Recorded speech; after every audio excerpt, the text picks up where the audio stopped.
주일날은 좀 제가 쉬는 날이었는데 갑자기 벼락을 맞아서 준비를 해가지고 나왔습니다. 김진호 목사님 근황이 좀 궁금하실 것 같아서 먼저 좀 말씀을 드리겠습니다. 지난 수요일 날 CTS 방송국의 모금 방송이 있었습니다. 아침 9시부터 12시까지 3시간 동안 꼼짝 안 하고 방송국 가서 앉아있는 그런 일정을 하시고 나더니 오후에 들어오시면서 얼굴이 좀 이상하다, 병원 좀 데려가 달라고 말씀하셔서 병원을 모시고 왔더니 전에 이렇게 골맞던 자리가 그대로 더 골마 올랐어요. 의사 선생님 말씀이 목사님 약 드렸는데 그거 다 드셨습니까? 그렇게 여쭸더니 아니요, 약 안 먹었어요. 의사 선생님이 당황하셔서 그럼 내 말 안 들을 거면 병원은 왜 오세요? 그냥 집에 계시지. 좀 화가 나셨어요, 의사 선생님이. 되게 혼나셨어요. 그 다음날 아침이 됐는데 눈이 떠지질 않을 정도로 부어버린 거예요. 그래서 긴급하게 연세대학 병원에 연결이 돼서 입원하셔서 이번 주 중에 그 부기가 있는 그 부분 침샘 쪽으로 감염이 된 게 아닌가 의심이 된다고 지켜보면서 수술 날짜가 목요일로 잡혀 있습니다. 큰 수술은 아닌데 전신 마취를 해야 되는 수술이라서 여러분들이 중보기도가 필요합니다. 오늘은 대강절 혹은 대림절이라고 불리는 우리 주님께서 이 땅에 오시기 전 성탄절 전 4주간을 절기로 지키는 그 기간입니다. 이 대강절은 예수님을 기다린다. 성경에 보게 되면 구약 성경은 초림하시는 예수님을 기다리는 내용이었고 신약 성경으로 오게 되면 재림하실 예수님을 기다리는 내용이 가득 차 있습니다. 지금도 우리가 그 세월을 보내고 있습니다. 마라나타라는 말이 주 예수여 어서 오시옵소서. 지금도 이 소망을 가지고 우리가 주님을 기다리고 있는데 이 마지막 때를 준비하는 우리가 그럼 어떤 자세로 어떤 마음을 가지고 기다려야 하는가에 대한 이야기를 베드로 사도가 쓴 서신을 통해 함께 나누고자 합니다. 고사성어 가운데 개과천선이라는 말이 있습니다. 고칠 게 허물과 옮길 천 착할 선, 지난 허물을 고쳐서 착하게 되었다, 이런 의미입니다. 우리 그리스도인들은 모두 다 개과천선을 한 사람들입니다. 예수 믿기 전과 예수 믿은 후에 사람이 달라졌습니다. 하나님께서 새롭게 변화시키셨습니다. 고린도후서 5장 17절 말씀이 내비게이터 선교단에서 나오는 암송 구절 첫 번째 구절인데, 그런즉 누구든지 그리스도 안에 있으면 새로운 피조물이라 이전 것은 지나갔으니 보라 새 것이 되었도다, 이렇게 선언하고 있습니다. 하나님께서는 예수 그리스도를 영접한 우리들을 새롭게 만드셨습니다. 재창조하셨습니다. 그래서 새로운 피조물이 되었다라는 것입니다. 과거의 나와 지금의 나, 예수 믿기 전에 나와 예수 믿은 후에 나는 새롭게 된 사람이라는 것입니다. 요즘 건물 뼈대를 놔두고 벽체를 덜어 새로운 건물을 만드는 것을 리모델링이라고 합니다. 하나님께서 예수 그리스도를 영접한 사람들을 뼈대는 그냥 놔둡니다. 그리고 모두 다 바꿔버립니다. 리모델링을 하신 것입니다. 하나님께서는 예수를 영접한 사람들을 리모델링 하셔서 새롭게 만드셨습니다. 사람들의 의도로 된 것이 아닙니다. 사람들의 노력으로 된 것이 아닙니다. 전적으로 하나님의 은혜 가운데 일어난 사건입니다. 신학에서는 이것을 이런 용어로 해석을 합니다. 하나님의 선물이다. 하나님께서 우리에게 주신 놀라운 선물입니다. 이렇게 새롭게 변화된 우리 그리스도인들에게는 이제 새로운 삶을 살라는 명령이 떨어졌습니다. 사도 바울은 에베소서 5장 8절에서 이 사건을 이렇게 설명해 주고 있습니다. 너희가 전에는 어둠이더니 이제는 주 안에서 빛이라. 어둠이 이제 뭘로 바뀌었다고요? 빛으로 바뀌었다. 그럼 우리가 어떻게 살아야 됩니까? 빛의 자녀들처럼 살아야 한다라는 것입니다. 하나님께서는 어둠이었던 우리들을 빛으로 리모델링 하셨다라는 것입니다. 그래서 이제는 빛을 발하는 빛의 자녀로 살라고 말씀을 하고 있습니다. 빛의 자녀로 사는 의무가 우리들에게 주어졌습니다. 신학에서는 이것을 우리의 과제라고 해석을 하고 있습니다. 과제. 예수 그리스도를 믿은 사람들이, 하나님으로부터 리모델링 된 새 사람들은 바로 새 사람답게 사는 과제를 받게 되었다라는 것입니다. 그런데 우리가 우리를 스스로 봐도 내가 과연 예수 믿는 사람 맞아? 목사인 저도 가끔 보면 내가 목사 맞나? 왜 이렇게 행동을 하고 이렇게 생각을 하고 이렇게 삶을 살지? 고민할 때가 있다라는 거죠. 이런 부분을 출애굽기에서는 구체적으로 우리에게 설명해 주고 있는 말씀이 있습니다. 출애굽기 16장 2절 3절에 있는 말씀입니다. 이스라엘 자손 온 회중이 그 광야에서 모세와 아론을 원망하여 이스라엘 자손이 그들에게 이르되 우리가 애굽 땅에서 고기 가마 곁에 앉아 있던 때와 떡을 배불리 먹었던 때 여호와의 손에 죽었더라면 좋았을 것을 너희가 이 광야로 우리를 인도해 내어 이 온 회중이 줄여 죽게 하는도다. 하나님께서 430년 이집트에 종살이 하던 사람들을 해방시켜서 자유인이 되게 만드셨습니다. 그런데 먹을 거리가 이제 다 떨어졌습니다. 마실 물도 떨어졌습니다. 배가 고파오니까 자유가 소용이 없어지는 거예요. 자유가 필요가 없어요. 옛날이 그리워졌습니다. 그래서 모세와 아론에게 와서 얘기합니다. 종살이 할 때는 이스라엘 사람들이 주는 것 가지고 먹고 살았으면 됐는데 먹을 거리를 책임져 줬는데 이제는 자유고 뭐고 배고파 죽겠다. 자유인이 되어서 자유롭게 살아야 하는데 자유를 지키지 못하는 그런 삶을 보여주고 있습니다. 우리는 하나님의 은혜로 새 사람이 되었습니다. 그러나 매일매일을 그리스도인답게 사는 것이 쉬운 일이 아닙니다. 옛날 습관이 나옵니다. 옛날 생각이 납니다. 그리스도인이 된 복음적 의미를 잊어버립니다. 유혹에 넘어갑니다. 옛사람처럼 살려고 합니다. 여기에 우리의 어려움이 있습니다. 오늘 본문 말씀도 같은 맥락의 말씀입니다. 초대교회 성도들이 고난이 다가오니까 두려움에 떨기 시작했습니다.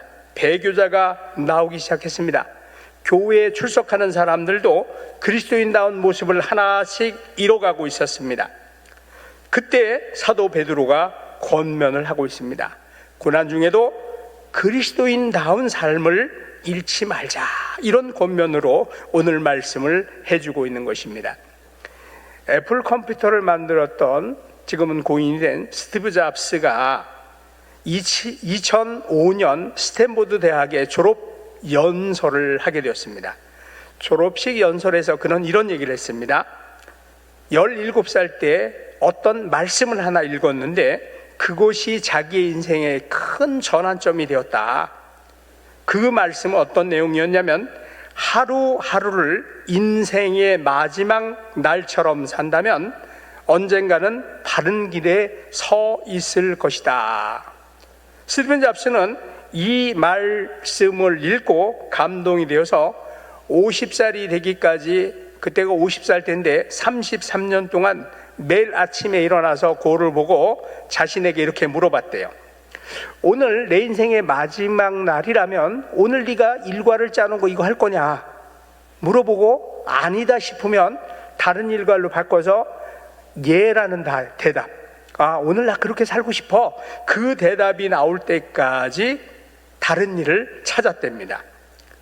인생의 중요한 순간마다 오늘이 내 인생의 마지막 날이라는 사실을 명심하는 사람, 그 사람이 되고 나니까 세상이 다르게 보였다.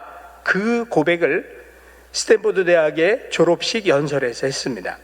오늘 본문에도 중요한 구절이 나옵니다. 오늘 우리가 읽었던 본문 베드로전서 4장 7절 말씀을 보게 되면 만물의 마지막이 가까이 왔다라는 겁니다. 주님께서 재림하실 날이 가까워 왔으니까 그리스도인 다움을 잃지 말아라. 사도 베드로는 우리에게 새 사람답게 살 수 있는 중요한 비결을 말씀해 주고 있습니다. 종말이 다가오고 있고 종말을 향해 가고 있는 이 세상 속에서 어떤 삶을 가지고 어떤 것을 기억하고 살아야 하는가에 대한 내용입니다. 사도 베드로는 오늘 본문에서 이 점을 우리들에게 교훈해 주고 있는 것입니다. 우리 성도들이 종말론적인 삶을 살면서 힘써야 할 것이 무엇인가를 가르쳐 주고 있습니다. 세 가지 동사가 나오는데 첫 번째는 우리가 7절 다시 한번 볼까요? 만물의 마지막이 가까이 왔으니 그러므로 너희는 정신을 차리고 근신하여 뭐하라? 기도하라는 겁니다. 우리가 조금만 문제의식을 가지고 세상을 보게 되면, 세상의 여러 현상들을 보게 되면, 야, 정말 만물이 가까웠구나, 주님 오실 날 가까워졌다, 인류 최후의 날이 점점 가까웠구나, 예수님께서 다시 오셔서 세상을 심판하실 날이 멀지 않았다라는 것을 깨닫게 됩니다. 그것도 가까워졌지만 여러분 어떻습니까? 우리가 주님 나라 갈 날도 어때요? 멀지 않았어요. 가수 나훈아 씨가 부른 노래 중에 공이라는 노래가 있는데 그 가사를 보면 참 은혜가 돼요. 100년도 못 사는 인생을 1000년처럼 살 것 같이 그렇게 어리석게 살고 있다라는 거예요. 살다 보면 알게 된다는 거예요. 내가 너무 어리석다는 것. 나만 어리석은 게 아니고 너도 어리석고 모두가 다 어리석은데 그 어리석음이 뭐냐? 내용이 뭐냐?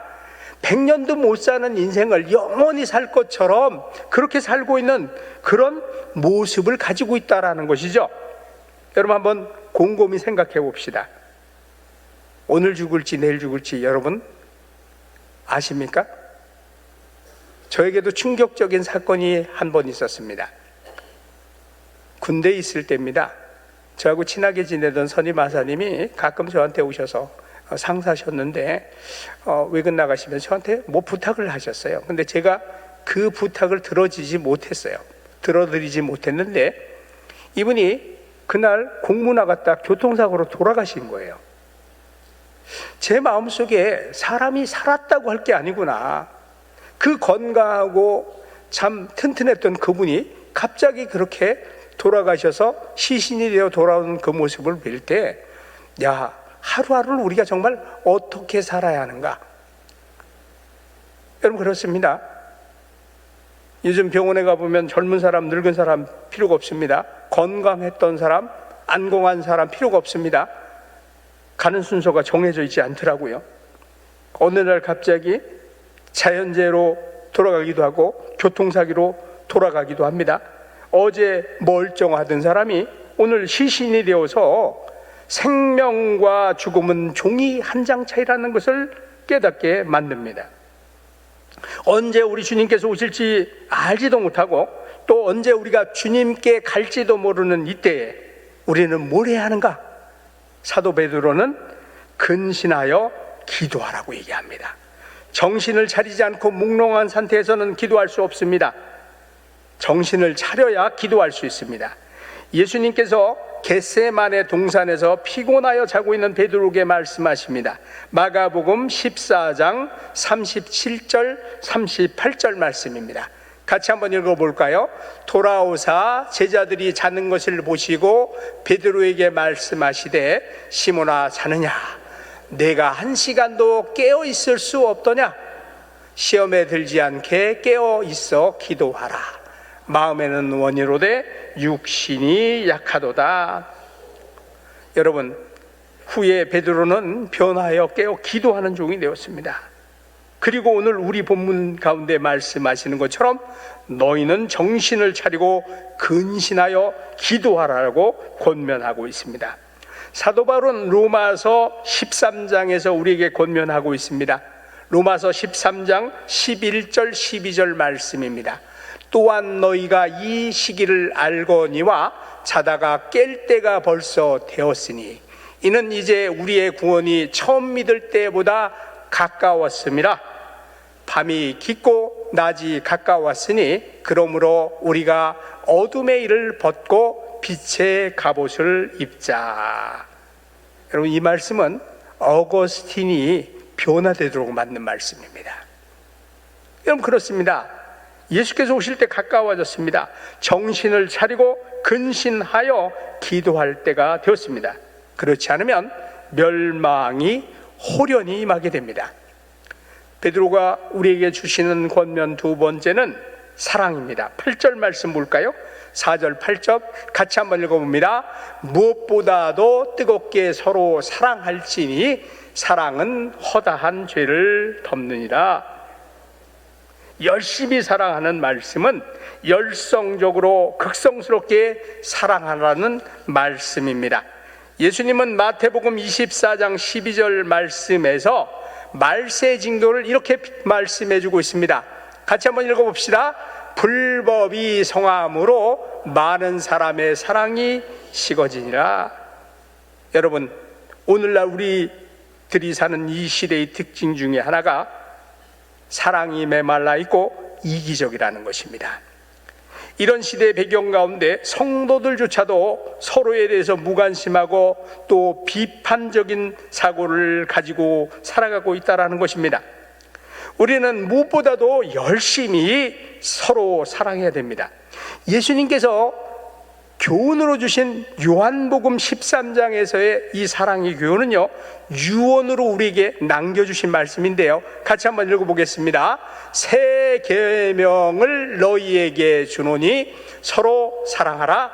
내가 너희를 사랑한 것 같이 너희도 사랑하라. 35절 너희가 서로 사랑하면 이로써 모든 사람이 너희가 내 제자인 줄 아리라. 여러분, 우리가 예수님의 제자인 것을 아는 게 뭐라 그럽니까? 누구 사랑하는 거요? 아프리카 사람 사랑하는 게 예수님의 제자인 거 보여주는 거랍니까? 인도 사람 사랑하는 게 예수님의 제자인 걸 알려주는 거라고 얘기하십니까? 누가 누구를 사랑하라고 얘기해요? 예수님의 제자들에게 주시는 말씀이에요. 제자들이 서로 사랑하는 모습을 보면 세상 사람들이 그 모습을 보고 저 사람들 예수님의 제자야, 이렇게 인정한다는 거예요. 우리에게 한번 적용을 해볼까요? 신강들에게 성도들이 뜨겁게 사랑하는 모습을 보면 예수를 안 믿는 바깥 사람들이 저 사람들이 왜 저래? 예수 믿는데 그렇게 인정한다라는 거예요. 아프리카 선교하는 걸 얘기하는 게 아닙니다. 모르는 사람들에게 복음을 전하는 게 얘기하는 거 아니에요. 잘 한번 보세요. 너희가 서로 사랑하면 사람들이 너희가 누구인 줄 알 거다? 내 제자인 걸 알 거라는 거예요. 근데 어때요? 우리가 교회 내에서 난립니다. 서로 못 잡아 먹어서. 회의할 때마다 왜 그렇게 언성을 높이는지 아무 의미가 없어요. 예수님을 믿는 우리들의 모습은 서로 사랑하는 그 모습으로 보여지게 되는 것입니다. 예수님의 제자된 특성은 서로 사랑하는 것입니다. 우리가 서로 사랑하지 않고 무관심하고 이기적이 될 때 그 틈을 사단이 파고 들어옵니다. 그러나 우리가 서로 뜨겁게 사랑하고 있으면요, 아무것도 우리를 괴롭힐 수가 없습니다. 여러분, 어머니가 아이를 사랑하기 때문에 그 냄새나는 똥오줌 다 치우는 거 아닙니까? 허물이 안 보여요. 이뻐 보여요. 그 똥기저귀 갈아주는 게 좋아서 한다니까요. 기쁘다니까요. 잘 먹고 잘 사네, 좋아해요. 그런데 어때요?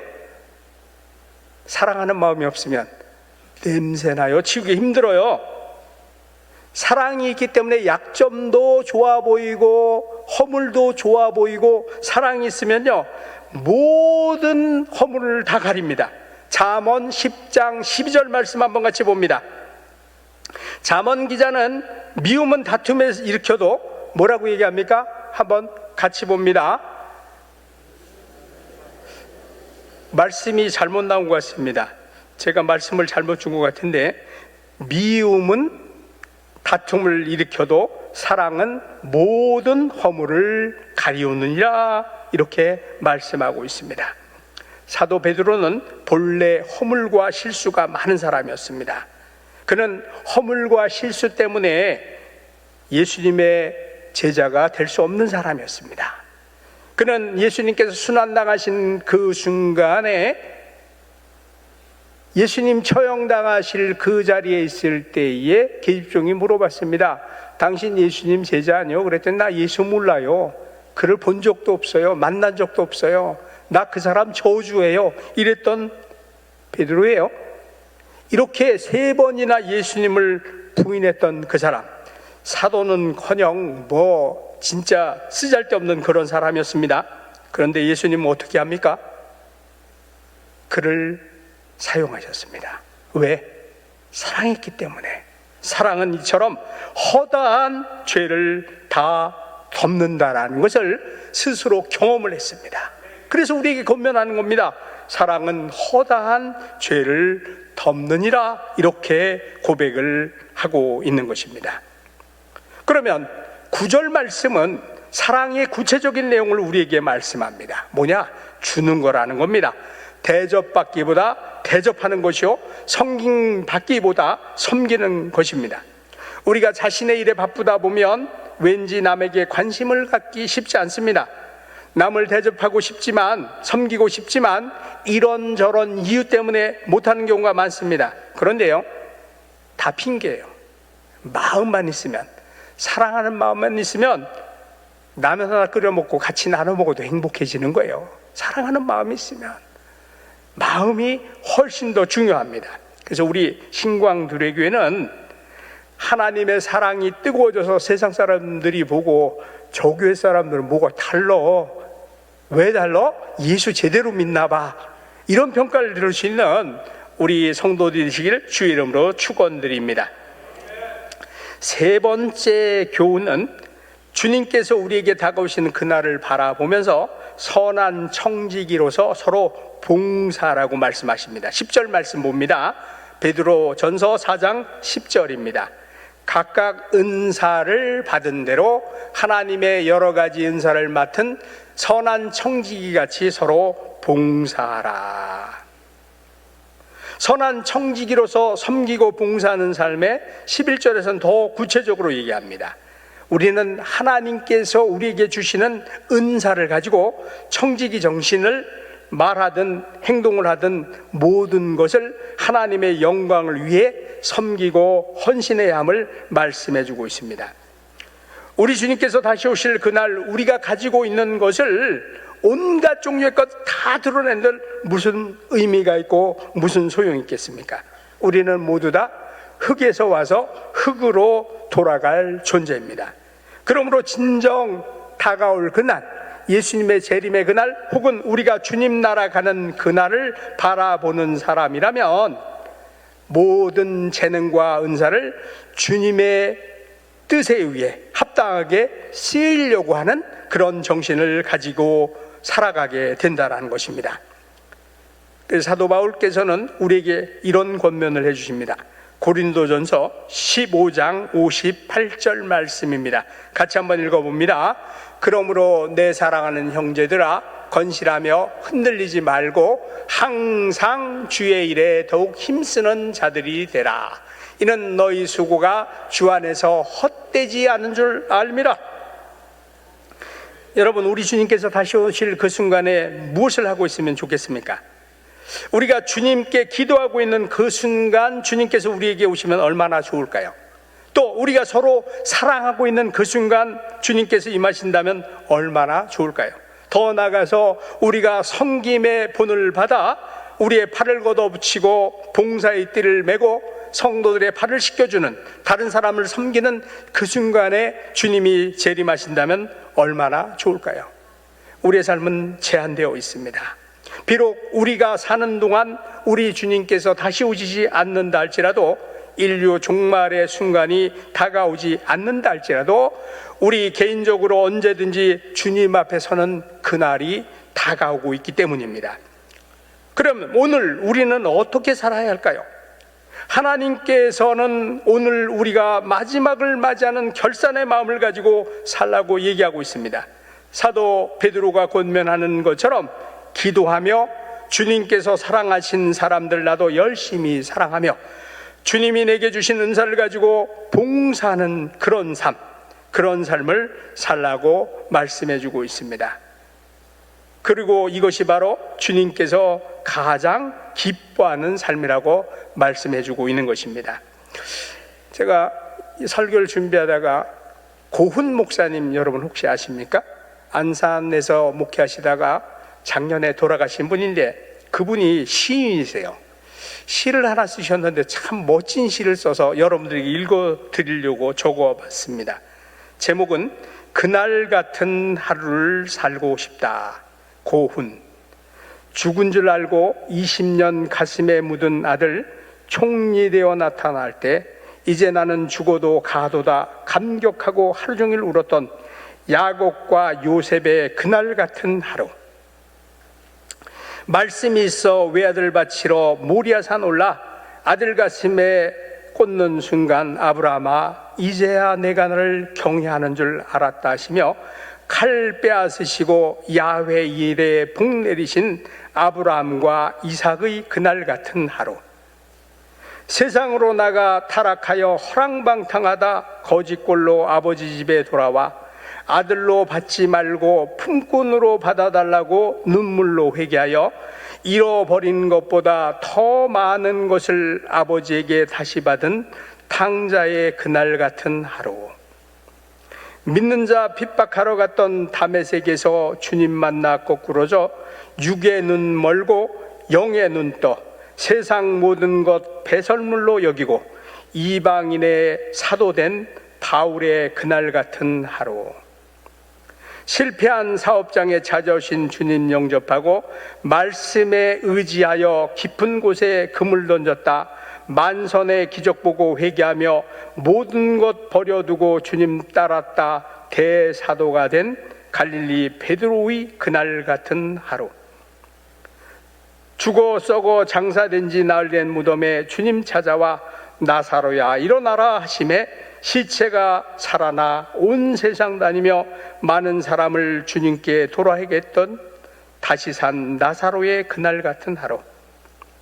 너희 중에 죄 없는 자가 돌을 던지라 말씀으로 생명 건지시고 가서 다시는 죄를 범치 말라 말씀으로 가늠하다 현장에서 잡힌 창녀 같은 여자 성녀로 변화시킨 그날 같은 하루를 살고 싶다. 사랑하는 신강들의 성도 여러분, 오늘 어떤 하루를 살고 싶으십니까? 오늘 어떤 하루를 살다가 다시 오실 주님을 맞이하시렵니까? 기도드리겠습니다. 주님께서 주신 귀한 은혜들을 생각합니다.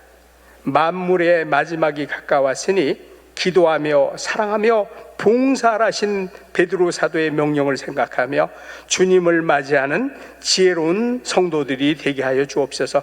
이번 대강절 선탄을 준비하는 저희들의 마음이 이 마음을 가지고 주님을 맞이하는 지혜로운 성도가 되게 하여 주옵소서. 감사드리며 예수님 이름으로 기도드리옵나이다. 아멘.